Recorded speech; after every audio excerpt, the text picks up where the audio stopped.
Welcome to the debate. Imagine an album that sounds exactly like a vulnerable teenager, sitting on her bedroom floor, crying over a guitar, and spilling the kind of raw, unpolished secrets no one else is brave enough to say out loud. Right, the classic teenage diary narrative. Exactly. But now, imagine that exact same album is actually a ruthless, mathematically optimized corporate blueprint that effectively destroyed an entire industry's demographic model. Today, we are tearing apart the 2008 album, Fearless. And it is a fascinating case study. It really is. Because if you look at the analytical record of its musical architecture and market impact, this is the ultimate triumph of pure, vulnerable artistic expression. I mean, it is an analog soul capturing the unmanufactured psychological reality of being a teenage girl. Unmanufactured? I think that's a stretch. Well, a demographic that the post-9/11 adult-centric Nashville machine was completely ignoring. It was the authentic diary no one else in the industry was writing. A diary? Please. I mean, you look at Fearless and see poignant adolescent angst. I see a factory-efficient industrial product. Oh, come on. I do. This wasn't just a girl with a guitar. This was a highly calibrated surgical strike designed to colonize a completely untapped, high-purchasing power demographic. The genius of Fearless isn't in its alleged vulnerability. Of course it is. No, it is in its scalable demographic-conquering business mechanics, perfectly disguised as vulnerability. You say disguised, but you cannot fake the emotional blueprint that drives this record. The core of Fearless is its unmanufactured authenticity. If you say so. We're talking about a teenager who wrote or co-wrote all 13 standard tracks, and 7 of those were penned entirely solo. She wasn't writing in some sterile corporate boardroom surrounded by A&R executives and focus groups. Not a boardroom, no, but She wasn't participating in the standard Nashville appointment writing system where, middle-aged men clock in at 10 a.m. to manufacture a hit. She was writing alone on the floor of a tour bus between 2007 and 2008, opening for established country acts. She wrote out of sheer psychological necessity. you're completely romanticizing a boardroom strategy here. Let's look at the actual math of the Nashville landscape at the time. The industry was entirely dominated by middle-aged men singing about adult-centric, conservative themes. Right. Trucks, beer, fading youth. Exactly. And they were leaving teenage girls, a demographic with immense, frankly terrifying purchasing power and intense parasocial loyalty, completely off the table. She recognized a massive market inefficiency. Or she just wrote what she knew. You paint her as an underdog scribbling in a spiral notebook. But by the time she was 14, she already had a professional publishing deal with Sony ATV Tree Publishing. That is the trajectory of a corporate prodigy, not a sidelined outcast. Well, having a publishing deal at 14 doesn't write the songs for you. I mean, it just means industry professionals recognized she was exceptionally good at translating her actual reality. The thematic landscape of the album completely defies the shallow teen romance stereotype that a corporate focus group would have handed her. I wouldn't call it completely defiant. Take a track like Breathe featuring Colby Colliot. That song isn't about some dramatic, soap opera breakup. It explores the nuanced, almost suffocating grief of a fading friendship. Or White Horse, which is a brutal realization that the fairy tale romance she was sold by society is actually a painful illusion. That is raw, marginalized adolescent emotion.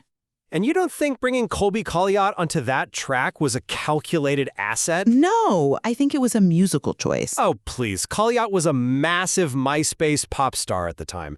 Featuring her wasn't just about vocal harmony. It was an early Trojan horse to tap into the mainstream pop audience. The musical architecture of Fearless was engineered with the ruthless precision of a Scandinavian pop factory. That is incredibly cynical. It's realistic. We are talking about mathematically optimized verse-chorus bridge structures designed specifically to guarantee cross-platform, radio-friendly hooks. You're acting like knowing how to structure a song cancels out the soul of it. Let's look at the actual physics of what you're calling a factory product, specifically how this album was recorded.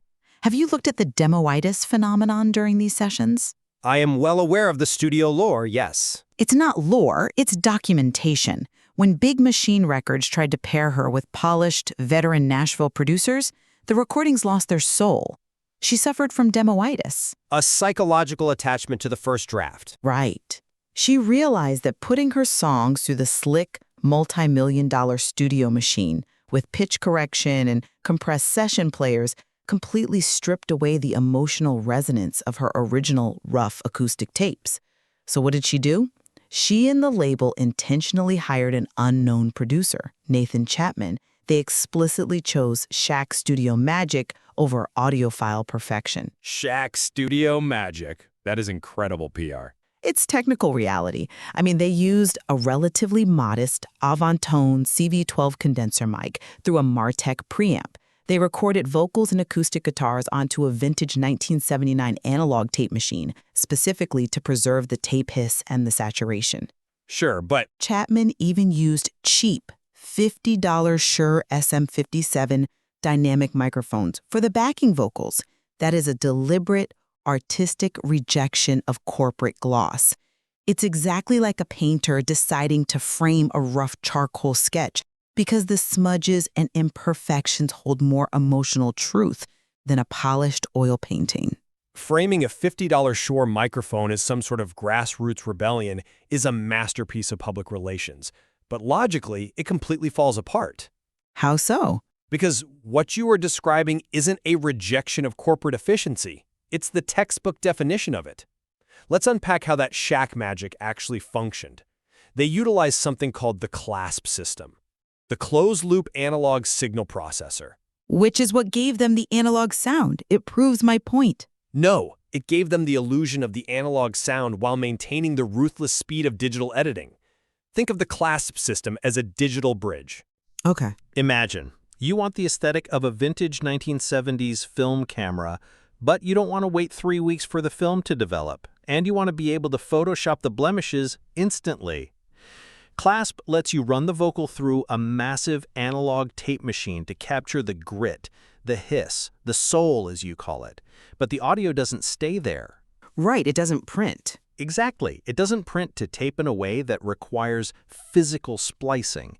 It immediately dumps the signal into digital workstations like Logic and Pro Tools. But the sonic texture remained. That's the whole point. Yes, but they achieved zero latency digital editing. They didn't have to sit around physically cutting tape like it was 1975. And Chapman, he didn't even bother miking real guitar amplifiers for several tracks. He just plugged directly into the console and used Logic's Amp Designer software. Again, using modern tools doesn't negate the emotion. No, but it proves this wasn't some indie passion project. It was a highly efficient, hybrid analog-digital methodology. It democratized the recording process to maximize profit margins. They proved you don't need to rent a $1 million studio to manufacture a multi-platinum product. They scaled a cost-effective production method for maximum return on investment. You're so focused on the fact that they transferred the audio into Pro Tools that you're ignoring the psychological impact of the tape hiss itself. The listener doesn't care about the CLASP system or latency optimization. They care about the packaging? No, they care about how it feels. When a 15-year-old girl puts on her headphones, that analog saturation sounds like someone sitting in her bedroom playing just for her. The mechanism might be efficient, but the intent was entirely emotional. It's the sonic equivalent of intimacy. Intimacy by design. And you see that intimacy perfectly translated into the visual storytelling of the era. A sonic aesthetic doesn't mean anything if the public doesn't buy the persona. And the visual identity of Fearless was an organic, direct extension of her lived experience. Organic? You actually think the visual identity was organic? Absolutely. Look at the music video for Love Story. They shot it at Castle Gwit, taking this very real, highly specific teenage anxiety of unapproved love and elevating it into a Shakespearean mythos. She took her own feelings of isolation and projected them onto an archetypal canvas. Or she just used a recognizable trope? No, it's deeper than that. Look at You Belong With Me. That video single-handedly validated the social alienation of the band geek looking from the outside in. The concept literally came from her overhearing a band member arguing with his girlfriend on the phone. The specificity is what makes it universal. She wasn't just targeting a demographic. She was making the invisible, marginalized high school experience visible. Calling it making the invisible visible is incredibly poetic. But let's look at the boardroom strategy driving those visuals. It was pure demographic colonization. Let's examine the casting choices. Okay, let's. For the sorrowful ballad White Horse, she didn't cast some unknown actor to represent an authentic high school experience. She explicitly chose Stephen Colletti to play the cheating boyfriend. Do you know why? Because he fit the archetype of the popular guy who breaks your heart. He had the right look for the narrative. Because he was already widely known to MTV's teenage demographic from Laguna Beach and One Tree Hill, he brought a massive, pre-existing audience. Furthermore, by her own admission, she chose him because he had a trustworthy aesthetic. She cast him to maximize the emotional shock value when he betrays her character. That's just smart directing. That isn't art. That is psychological manipulation A/B testing disguised as art. And that dual role in You Belong With Me, where she plays both the glamorous, evil cheerleader and the nerdy, sympathetic band geek? It highlights the duality of high school social structures. It shows that everyone feels insecure, regardless of where they sit in the cafeteria. It is a brilliant mechanism to capture the entire spectrum of the high school market. She gets to be the aspirational beauty standard and the relatable underdog simultaneously. The whole happy, talented accident and girl next door persona was a manufactured shield. A shield from what? It was specifically designed to camouflage the reality that this teenager was actively sitting in boardroom strategy meetings mapping out her crossover trajectory. You're stripping away her agency as an artist just to paint her as some calculating tactician. You cannot manufacture the genuine underdog spirit that permeates this record. You just can't. I disagree entirely. If she was purely a boardroom product, the cracks would have shown. Look at the track change. She finished writing that song the very night she won the CMA Horizon Award in 2007. The lyrics are a direct reflection of her ambition to overcome the systemic industry hurdle she faced. She was an unproven female artist at a tiny independent label competing against massive entrenched conglomerates. Tiny label, huge backing. The emotional victory embedded in that track is palpable. That's not a boardroom strategy. That's the authentic triumph of an underdog proving everyone wrong. We really need to pierce this underdog myth right now. You don't get to call yourself an underdog when you're orchestrating one of the most aggressive, systematic crossover campaigns in modern music history. Let's look at the data. Data doesn't erase lived experience. When they realized that acoustic instruments like banjos and fiddles would alienate international markets and top 40 pop radio audiences, what did they do? Did they stick to their authentic country roots? They adapted to the scale of the audience. A song shouldn't be trapped in a single genre if the core message translates globally. They didn't just adapt, they gutted the instrumentation. Big Machine commissioned an alternate pop mix for Love Story. They deliberately stripped away the traditional country instrumentation, the very elements you claimed were essential to her Shack Magic authenticity. They were just giving it a different sonic treatment. And replaced them with synthesized beats and driving electric guitars? They abandoned the genre that built them the absolute second it became a liability to their global market cap. A pop mix doesn't erase the original recording. It's an alternative translation. It is market capture. And let's not forget the repackaging. Releasing the Platinum Edition in late 2009 with 6 unreleased tracks. Why then? Just to artificially stimulate a second wave of consumer purchasing and dominate the holiday retail quarter? People wanted more music. That crossover machinery secured 16.6 million global sales and 11 non-consecutive weeks at #1 on the Billboard 200. That isn't an underdog overcoming hurdles. That is an apex predator capturing market share. Apex predator. That narrative completely ignores the vulnerability of her position within the industry's power structure. You want to talk about ruthlessness? Always. If you want to talk about corporate dynamics, let's look at the master's dispute.